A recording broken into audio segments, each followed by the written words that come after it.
Ah, foi muito legal, porque eu tinha feito uma pergunta para ele, né? E ele falou, depois eu te passo ele me passar um outro material que não era o dele, né? Que eu estava perguntando como fazer um bom exame de consciência, né? Ele falou, poxa, é legal analisar os 10 mandamentos.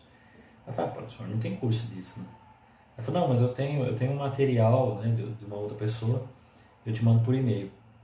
E aí ele me pediu o e-mail, passa o e-mail, ele me mandar pro celular. Aí eu falei, Leandro.cajado. Ele olhou, né? Porque bem mais alto, né? Cajado. Epa, Leandro Cajado. Meu, isso não é nome artístico, é meu sobrenome. Ele deu uma risadinha.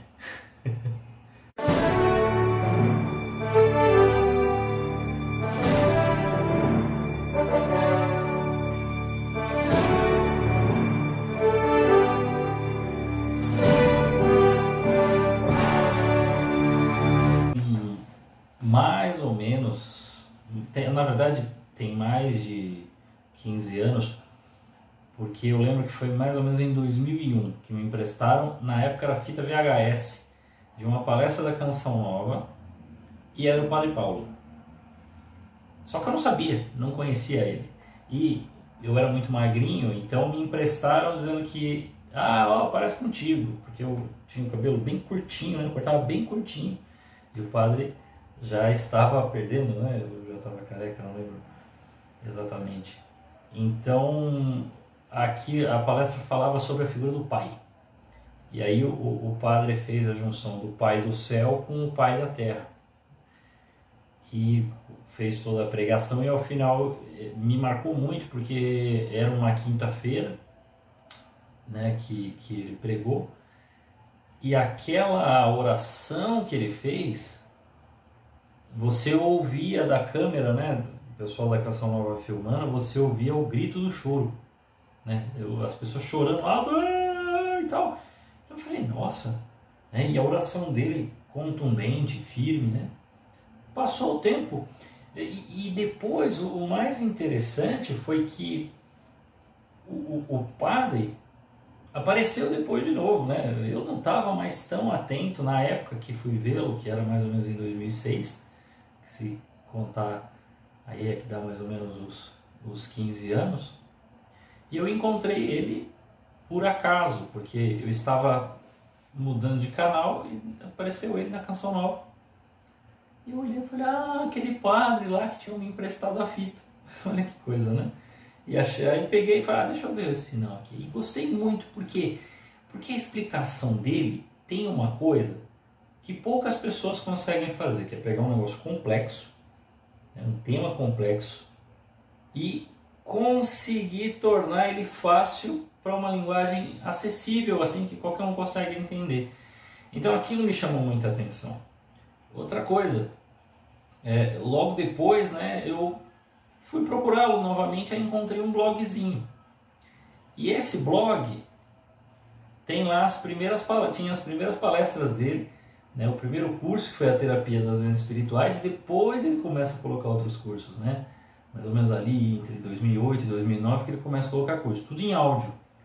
Muita gente talvez não acompanhou essa época, mas eu ouvi todos. Não baixei todos, então talvez eu até esqueça de alguns que eu vá falar ou mencionar aqui. Mas foi isso. Então ele tinha um blogzinho que depois foi virando um site, aí foi ficando maior. Aí depois ele começou também a oferecer os cursos como ele oferece hoje, né?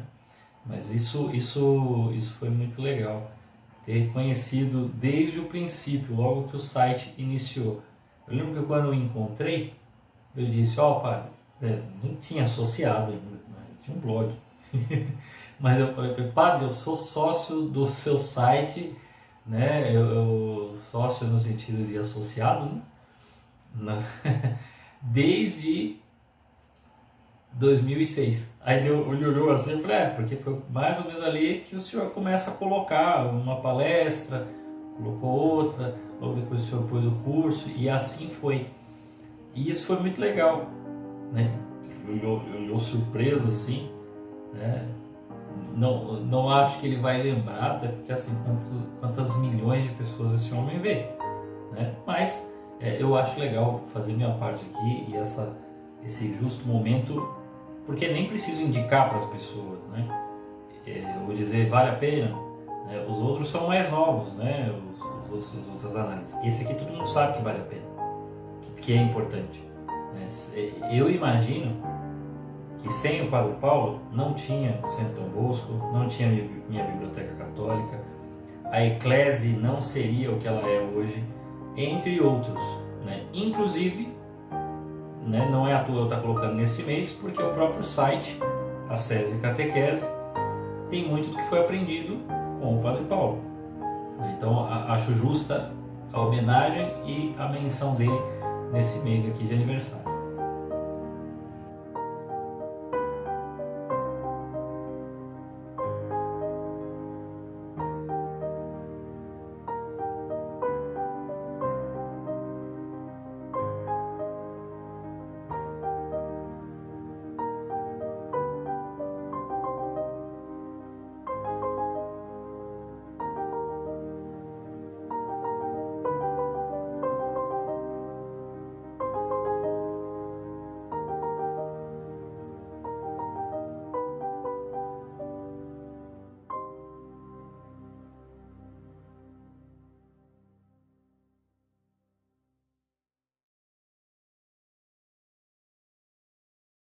Eu lembro que as primeiras palestras assim que o padre fez, né, a primeira mesmo, chama Teologia, Método e Pecado, né, que é a primeira palestra que ele fez na vida, né, porque como eu comentei, em 2001 eu vi aquela palestra, né, mas a que eu baixei do site e ouvi muitas vezes chamava Teologia, Método e Pecado. Essa palestra, ela lidava muito com os seminaristas, porque era para um retiro para seminaristas dentro da Canção Nova.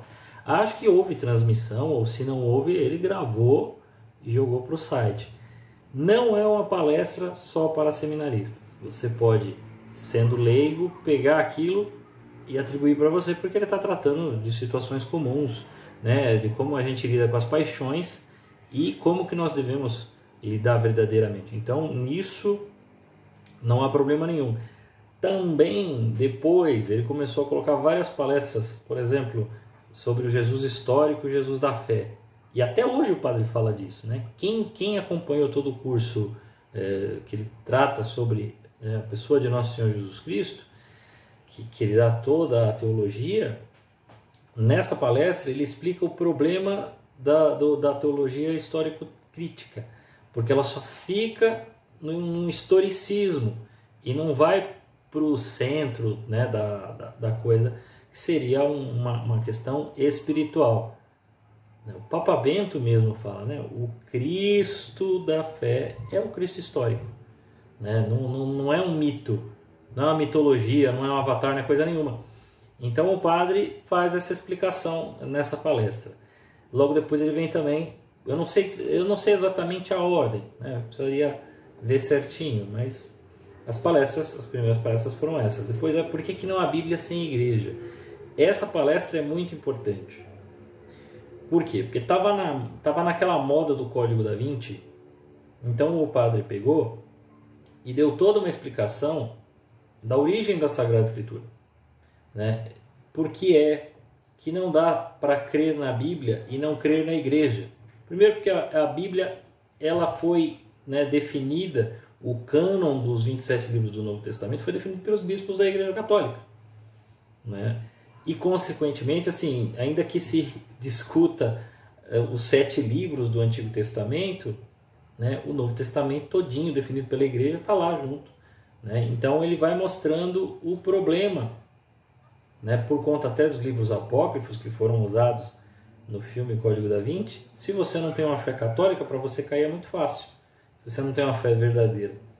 Depois ele fala de alguns problemas do pluralismo religioso, né, principalmente naquela armadilha, não do diálogo, né, a igreja tem bom diálogo com outras igrejas. Não é esse o problema. O problema é que a armadilha que está se fazendo hoje em dia, da qual você não pode falar de Jesus, da qual você não pode falar, né, dos santos, não pode falar de Maria. E aí ele pega até aquela frase Pio XII, né, que fala, né, que primeiro eles dizem Deus sim, igreja não. Depois Cristo não, Deus sim. E logo vai falar Deus não também. Então esse caminho, né, pro total ateísmo. Então ele dá toda essa explicação e isso é muito, muito, muito importante. Logicamente todo mundo vai lembrar de duas palestras assim que ele fez e que ficaram muito conhecidas. A primeira delas é o famoso marxismo cultural, que depois virou curso. Mas essa daí é a palestra, que depois dessa palestra ele aumentou, né, pegou e aí montou aquele curso que está lá no site dele. Então ele fala sobre marxismo cultural. E, claro, a famosa profética servos dispensáveis, né, que a homilia é espetacular, mas o pessoal gosta de uma polemiquinha, gosta de politizar tudo, pegaram só aquele final. Gostaria que prestassem atenção novamente naquele final, não por razões políticas, mas por questões ideológicas que estão acontecendo, inclusive ao grupo que ele exorta, porque tem gente querendo revisar os livros desses grupos, dizendo que não, é porque pode formar muitos fundamentalistas, um pensamento mais... E ficou meio estranho a forma como se falou que vão revisar os livros desse movimento. Então, o movimento que conhece essa palestra e foi exortado, presta atenção que vocês vão tomar uma rasteira em breve, vocês fiquem espertos, porque aquilo é profético que está acontecendo. Vão pautar vocês pela linha ideológica. Então, essas assim que eu me lembro. Também teve uma sobre revolução sexual, teve a teologia da libertação, e o Papa ele dá um método da teologia da libertação, isso é muito legal, né? Como é que o padre se tornou devoto de Nossa Senhora, coisas assim bem legais. Sobre cursos que hoje o padre não tem mais no site, porque era tudo em vídeo, né? Em áudio, né? Então quais são? Ele tinha o Consagra-te, que era para a consagração de Nossa Senhora. Hoje ele tem um curso sobre a consagração de Nossa Senhora, mas ele tinha um curso de 4 aulas, que era uma campanha para que as pessoas fizessem a consagração de Nossa Senhora. Logo, ele também, lógico, colocou o curso de marxismo cultural, mas esse curso está lá ainda. Mas o Consagra-te não está mais. Se você procurar, você não encontra mais. Você encontra o curso, né, Consagração a Nossa Senhora. Retiro aos sacerdotes. Esse curso não está lá. Nem nos especiais, nem nas palestras, né, que ele coloca. Não está lá. Mas ele fez um retiro aos sacerdotes, ele colocou, explicando como ele entrou para o seminário. Inclusive a convivência, depois a conversão dele, já como padre, né, o encontro dele com Santa Teresinha do Menino Jesus, como é que ele se tornou devoto de Santa Teresinha, porque ele não gostava de Santa Teresinha, então ele explica isso daí. Ele fez alguns cursos em áudio como Teodiceia e Filosofia da Linguagem, que são totalmente filosóficos. O que é o Teodiceia? Teodiceia parte da ideia de você explicar a existência de Deus a partir da razão, né? Não é um deísmo, né? Mas é a partir da razão, a partir da forma natural, você explicar a existência de Deus. Esse esforço por quê? Por causa, a partir da Revolução Francesa, os questionamentos de Voltaire, e a partir, se Deus é bom, como é que ele pode permitir o mal? Essas coisas assim. Também a filosofia da linguagem, porque nos dias de hoje a questão da linguagem está assim na moda, então todo mundo usa a linguagem para usar e abusar contra as pessoas, contra os cristãos, contra todo mundo. Porque, não, a verdade é uma ideologia. A verdade não existe, é relativa. A verdade é só um jogo de linguagem. Então ele faz todo esse questionamento no curso. Ele também tinha um curso, esse em vídeo, hein, de Teologia Mística e Dons Carismáticos. Ele pegou o livro do Tanqueray e foi analisando cada um dos carismas, né, que se fala tanto, inclusive a renovação carismática fala. Ele foi pegando um e explicando um a um. Não está mais no site, né? Senão eles teriam 40 cursos, só tem 39 porque esse não está lá. O primeiro curso da terapia das doenças espirituais não está mais disponível no site, o pessoal distribui aí. Tem uma versão antiga da história da igreja que não está lá. né? Porque agora tem um curso novo, então ele refez, reajustou tudo mais. Ele tinha um chamado Homem e Mulher no Projeto de Deus, que hoje é o Teologia do Corpo. Mas essas 7 palestras, inclusive algumas orientações que dava, não estão mais lá, né? Mas ele tinha esse. Ele tinha também, qual mais? Deixa eu ver aqui, Trindade. Ele tinha um curso sobre a Trindade, esse é todinho em áudio, e ele explica, né? Inclusive colocando oposições, questões, discussões teológicas, como algumas pessoas, como se interpretavam, a enfrentar, né? Como é que se enfrentou as ideologias e tudo mais. Então tudo isso é bem legal. E por fim, existe um curso, esse eu não baixei, ele fez um curso sobre o direito canônico, não explicando como usar, manusear, nada disso, mas existem oposições dentro da igreja de pessoas que falam assim: a igreja não pode ter um direito canônico, não é aceitável isso. Então existe essa oposição e ele está fazendo um esforço teológico do outro lado, mostrando que sim, deve-se ter, né, o direito canônico. Mas essa daí eu acredito que não haveria demanda hoje, ou pessoas interessadas, talvez nem tenha sido, né, porque tanto que eu não baixei, eu demorei muito, eu ouvi, quando eu fui baixar saiu do site, então demorei bastante, mas foi isso. Essas são as palestras dele. Obrigado, caríssimos irmãos, se você acompanhou até aqui. Agora eu quero pedir para você: curta, espalhe o bem e manda esse vídeo para frente para que a gente possa continuar evangelizando. E a todos vocês, que Deus os guarde.